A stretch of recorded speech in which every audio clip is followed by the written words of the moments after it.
Muito bem, pessoal. Vamos retomando aí o nosso curso de questões da VUNESP, né? E nós estamos vendo aí umas questões sobre princípios da administração pública. Vamos para mais uma aí, ó. Essa questão aí caiu para a SP-Trans, lá para advogado, né?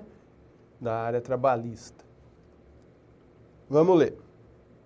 Os bens e interesses públicos não pertencem à administração nem a seus agentes. Cabe-lhes apenas geri-los, conservá-los e por eles velar em prol da coletividade. Esta, sim, a verdadeira titular dos direitos e interesses públicos. Do professor José dos Santos Carvalho Filho, no Manual de Direito Administrativo. Né? Eles puseram o conceito, então, do professor Carvalhinho, né? E aí vem o seguinte, fala. A conceituação acima reproduzida trata de um dos princípios do direito administrativo.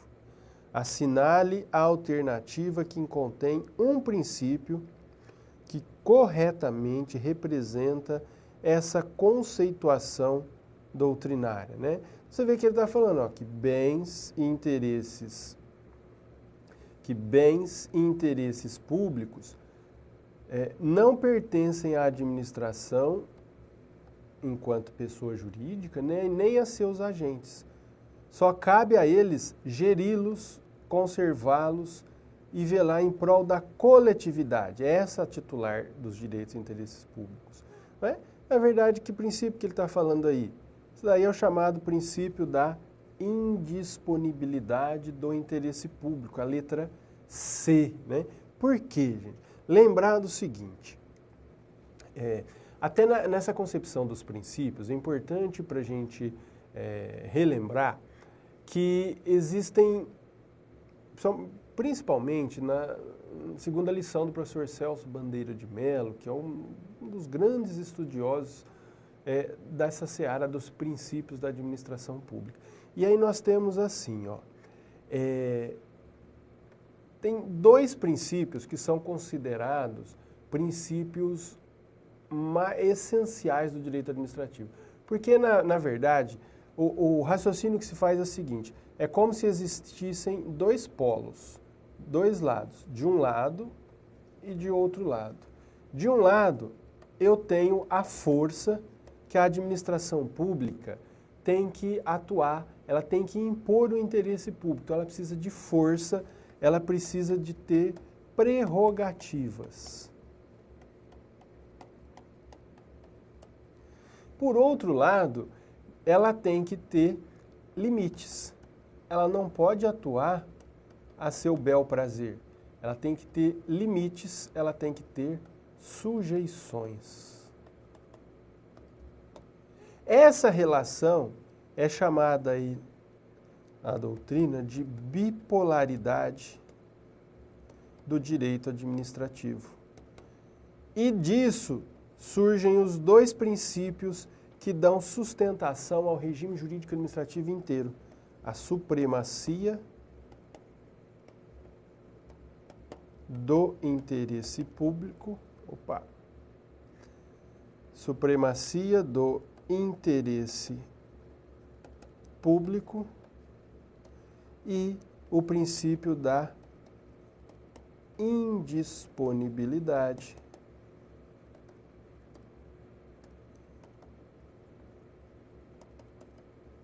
do interesse público.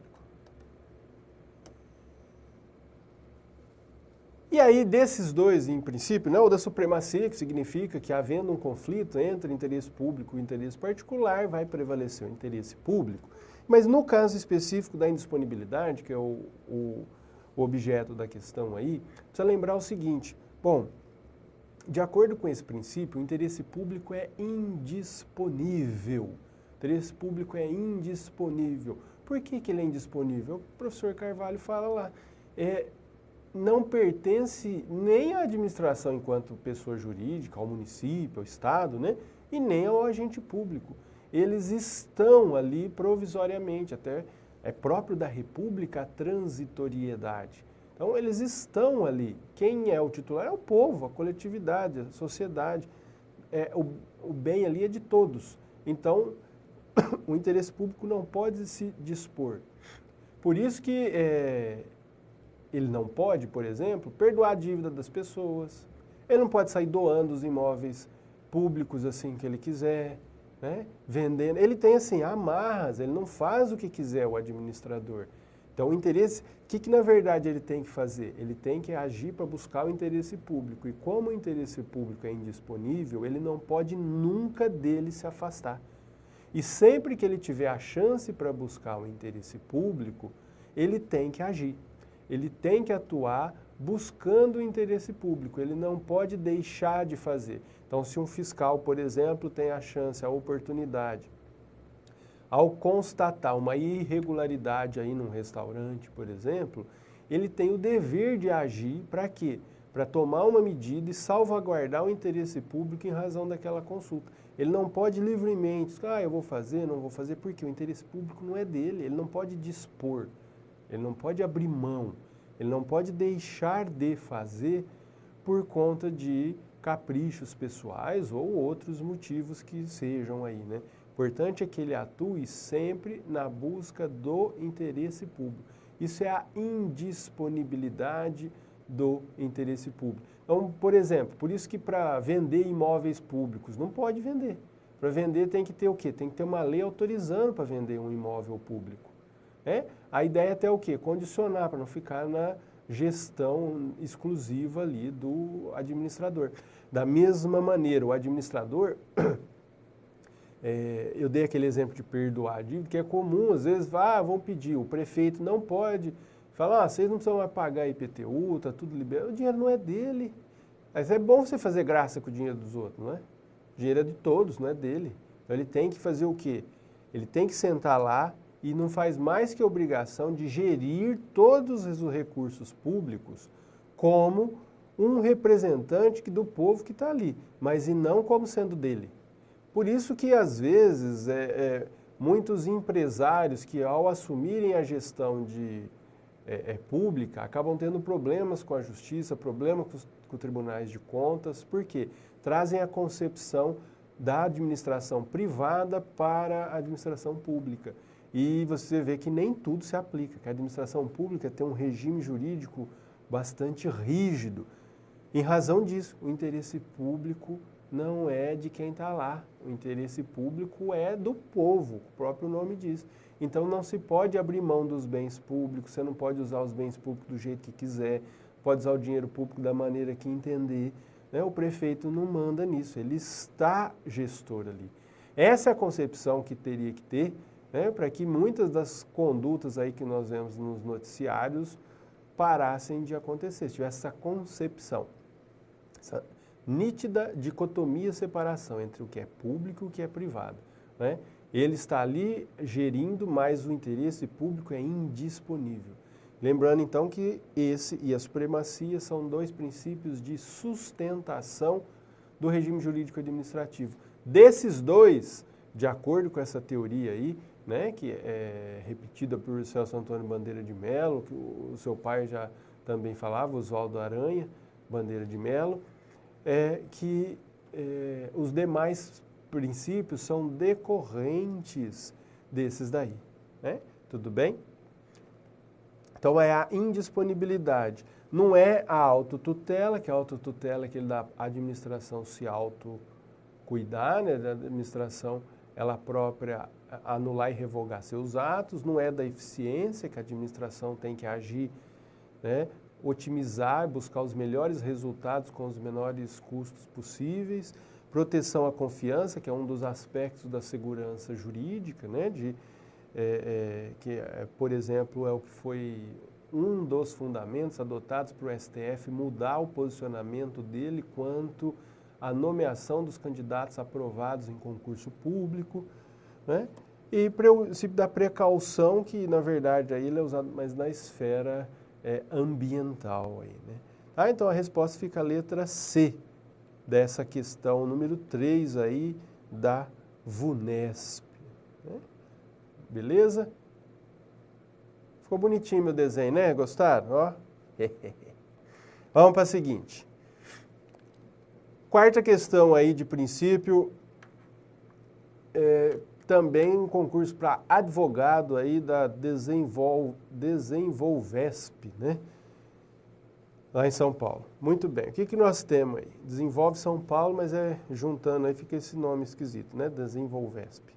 Uma característica desse princípio é a que prevê que os atos não serão imputados a quem os pratica, mas sim à entidade a qual está vinculado.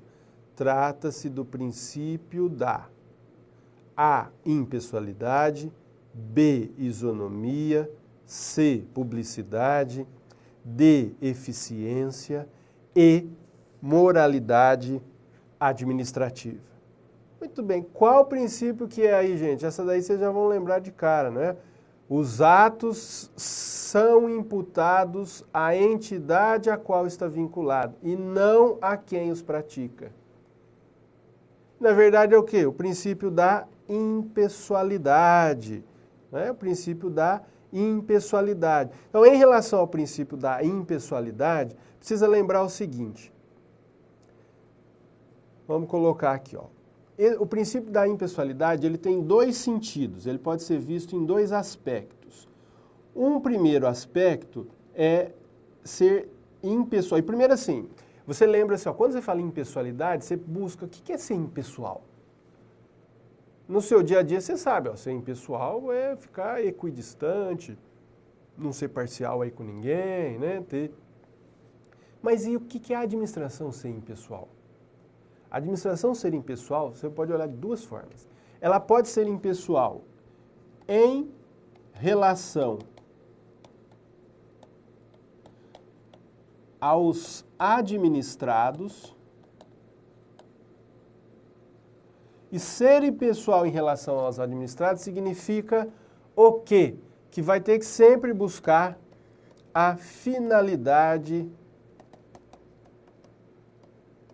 pública, né? Ou seja, vai se atuar, não vai se prejudicar, nem vai se favorecer ninguém sem justificativa, ou seja, todos que estejam na mesma situação terão que ser tratados da mesma maneira. Isso é ser impessoal em relação aos administrados. Seria um aspecto do princípio da isonomia aplicado aí na administração pública, não é? Ou seja, tratar todos que estejam na mesma situação da mesma maneira.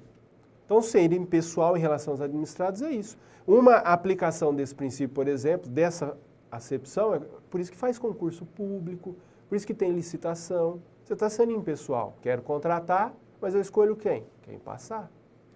Não é? E às vezes, assim, depende do autor que você pega, às vezes, você pegar, por exemplo, no Eli Lopes Meireles, ele trata como um princípio à parte, é um princípio da finalidade pública. Na verdade, então você tem que lembrar isso, que o princípio da impessoalidade tem dois aspectos. Um desses aspectos em relação aos administrados, que é buscar a finalidade pública, e que tem autor que trata como um princípio específico. Mas esse aspecto não é o que está cobrando na questão. O que está cobrando na questão é o segundo aspecto, que é a administração ser impessoal em relação à própria administração.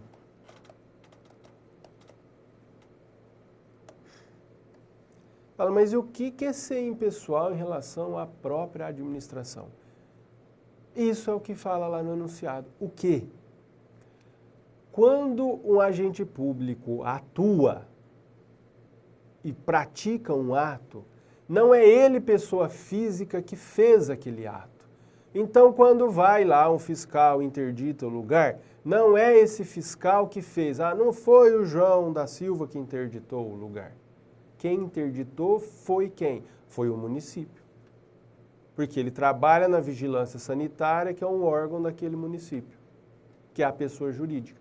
Entenderam? Então, assim, esse é o aspecto que tem que ficar claro, porque o agente público, ele está no órgão que está, por sua vez, dentro da pessoa jurídica. Então, quando o agente público atua, na verdade, é a própria pessoa jurídica atuando. Então, os atos praticados pelo agente público são imputados. imputados, atribuídos à pessoa jurídica em que ele está lotado. Né? É o que se chama de imputação. Então lembra, quando você ouvir isso, imputação, que são imputados, está querendo dizer isso. Olha, os atos praticados ali pelo funcionário são atribuídos à pessoa jurídica na qual ele trabalha. Beleza? Muito bem. E ainda lembrando que nesse aspecto, né, em relação, a gente pode até complementar com uma disposição expressa que está no artigo 37, parágrafo 1º da Constituição Federal, que lá veda expressamente o quê? Que seja feita propaganda, divulgação de obras, de eventos da administração pública, com símbolos, nomes, marcas, de maneira a identificar o administrador. Por quê? Ela é impessoal, quem faz a administração não é o gestor. Então é proibido fazer símbolos, você não pode pôr um outdoor, pôr a foto ali do prefeito e falar assim, ó, mais uma obra que o prefeito fez. Não é ele quem fez a administração municipal. Tá? Então tem que haver essa neutralidade. Quando isso é violado, o ato tem que ser anulado. Como já aconteceu, por exemplo, em determinado município, que as cores do município eram, por exemplo, verde e branco, e aí o prefeito, que era de um determinado partido, mandou pintar todos os imóveis públicos e as viaturas de azul e amarelo, né? Para ficar igual a bandeira do partido dele. Então, essa é a ideia que não pode, ele está querendo atribuir uma marca pessoal, uma marca do seu partido à administração pública. A administração pública tem que ser neutra, impessoal em relação a ela própria, ou seja, o funcionário ali, ele é parte do sistema, quem faz é a pessoa jurídica. Ele, pessoa física, não pode chamar para si a propaganda de nenhum ato. Essa é a ideia, então por isso que nessa questão, fala aí lá, ó, que os atos não serão imputados a quem os pratica, não é funcionário, mas eles são imputados a quem? A entidade ao qual está vinculado, ou seja, a pessoa jurídica onde ele trabalha, ao órgão ligado àquela pessoa jurídica, ao órgão e, por sua vez, a pessoa jurídica. Beleza? Então, esse aí fica a questão da impessoalidade. Muito bem. Vamos ver a seguinte aí.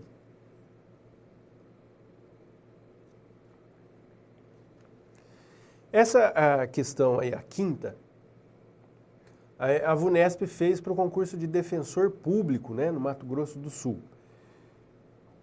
Vamos ler aí que ele põe o texto da súmula vinculante 13, para você lembrar. Ó. A nomeação de cônjuge, companheiro ou parente em linha reta, colateral ou por afinidade, até o 3º grau, inclusive, da autoridade nomeante ou de servidor da mesma pessoa jurídica, investido em cargo de direção, chefia ou assessoramento, né, que é tudo junto, né, para o exercício de cargo em comissão ou de confiança, ou ainda de função gratificada na administração pública, direta e indireta, em qualquer dos poderes da União, dos Estados, do Distrito Federal e dos municípios, compreendido o ajuste mediante designações recíprocas, viola a Constituição Federal.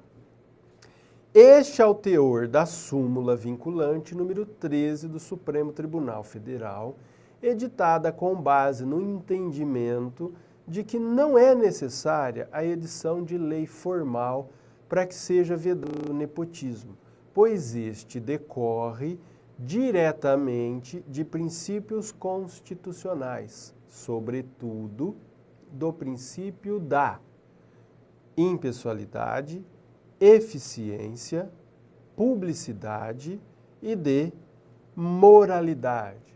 Né? O que a gente tem nesse aspecto aqui, gente?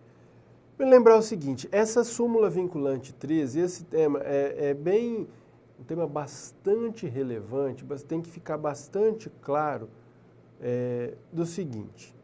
Primeiro, lembrar que a regra, só para entender esse contexto aqui. A regra para se assumir um cargo público é que você passe num concurso. Essa é a regra. Por quê? Cargos de provimento efetivo necessitam de prévia aprovação em concurso. Mas há exceção. Então, o cargo em comissão é aquele que a lei declara de livre nomeação, né? E que só pode ser para as atividades de direção, chefia e assessoramento. Para esses cargos, não há necessidade de concurso. A pessoa pode ser escolhida ali por quem está nomeando. E a questão que se tem é o seguinte, mas e quem que é de confiança? Eu posso nomear quem? Então sempre se falava assim, olha, você nomeia quem você quiser. Fala, tá, mas eu posso nomear parente? Posso fazer a parentaiada toda trazer para trabalhar e botar na prefeitura, por exemplo, em todos os órgãos eu tenho um parente. Ou filho, irmão, mãe, e vai em todos. Qual que é a ideia disso, gente? Existe alguma lei federal proibindo que eu coloque parentes para trabalhar em cargo em comissão no Brasil? Tem? Não tem. Ah, não tem nenhuma lei que proíba? Não. Mas e aí? Então eu posso fazer? É isso que tem que ficar claro. Não é porque não tem uma lei em sentido estrito, lei lá aprovada pelo Congresso, lei ordinária, lei complementar, vedando, que aquilo é está de acordo com o direito. Porque as condutas administrativas, pelo princípio da moralidade, além de estarem de acordo com a lei, elas têm que ser moral, né? O ato administrativo, além de legal, tem que ser moral. Ele tem que estar de acordo com a honestidade, boa-fé, com a ética. E aí o que se tem? Considera-se que o nepotismo, né, que ele vem, a origem da palavra nepote, né, que se usava antes lá nos romanos, do latim, lá, que eram aqueles de confiança do Papa ali, que eles nomeavam, né? Mas a ideia é o quê? Que eram os chamados, entre aspas, os sobrinhos ali do Papa. A ideia é o quê disso, gente?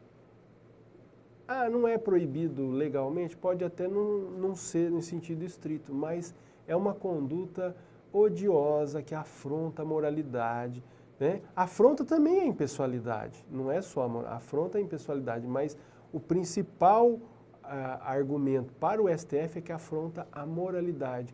E você não agir com honestidade, está usando a administração pública para ter favores pessoais ali, né? Não está agindo para buscar o interesse público, está agindo com desonestidade, não está tendo um comportamento ético. E o STF, no recurso extraordinário, isso daí que está escrito nessa questão, você pode encontrar no recurso extraordinário 579-951, que o STF definiu isso daí. Por quê? E aí você envolve um outro conceito importante de princípios, que é a chamada força normativa dos princípios. Os princípios da administração pública, eles não são usados como aquela concepção privatística lá, que estudava em direito civil para suprir as lacunas da lei. Não. O princípio da administração pública é norma. O que quer dizer isso?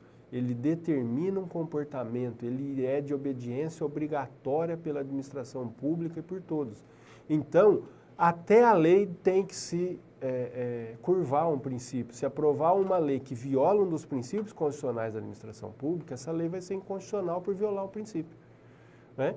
E, pelo princípio, os princípios constitucionais determinarem esse comportamento e serem normas, o STF decidiu nesse recurso que o princípio da moralidade está lá no artigo 37 da Constituição e para ele ser aplicado não depende de regulamentação. Então, de acordo com o STF, não precisa ter lei regulamentando o princípio da moralidade para que ele seja aplicável. Ele é auto-aplicável. Por isso, o nepotismo, mesmo que não exista nenhuma lei vedando, ele é proibido por ofensa ao princípio da moralidade.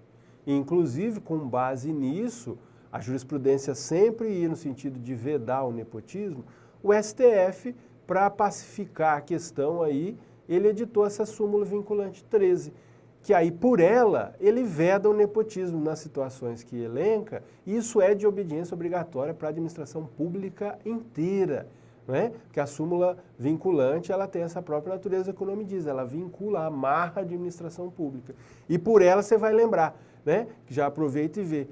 No caso de cargo em comissão, o que essa súmula veda? Ela veda que tem que observar o seguinte, 2 pontos, quem está nomeando e quem está sendo nomeado. Porque de acordo com ela, o que não pode? Não pode quem está sendo nomeado ser parente de quem está nomeando. Então, ele não pode ser parente de quem está nomeando e mais, a pessoa que está sendo nomeada não pode ser parente de alguém que já tem um cargo em comissão na mesma pessoa jurídica. Então, você não tem que olhar também só quem está nomeando, tem que olhar quem está nomeando e tem que olhar se esse que está sendo nomeado já não tem um parente que ocupa cargo em comissão ali naquela mesma pessoa jurídica. Né? Se ocupar cargo efetivo, não tem problema nenhum. O que não pode é se esse parente já ter cargo. Então, está nomeando João. Muito bem. João, tem parente na prefeitura ali que ocupa cargo em comissão? Ah, ele já tem. José, irmão dele, não prestou concurso, ocupa um cargo em comissão. Então, não posso nomear o João. Ou o João, o que ele é? Ah, ele é irmão do prefeito. Então, ele não pode ser nomeado porque ele é parente da autoridade nomeante. Mas e lembrar que os parentes aí, a lei fala tanto em parente consanguíneo, que é o parente de sangue, quanto ao parente por afinidade, né? Que é o parente do cônjuge, né? São os parentes do cônjuge. Né? A gente brinca que são chamados encostos, né? A sogra, o cunhado, são os parentes da mulher, os parentes do marido, que viram seu parente por afinidade. Então a lei veda o quê? Que isso seja em linha reta ou colateral. Então aquela história, pai, filho, neto, né? E na lateral, irmão, tio, essa é a vedação até o 3º grau. Então você lembra, você guarda aí que a vedação é, né, para o cônjuge, então o marido e mulher, que marido não é parente nem mulher, né, ele é um consorte que fala, né, ou com azar, vai depender aí do caso.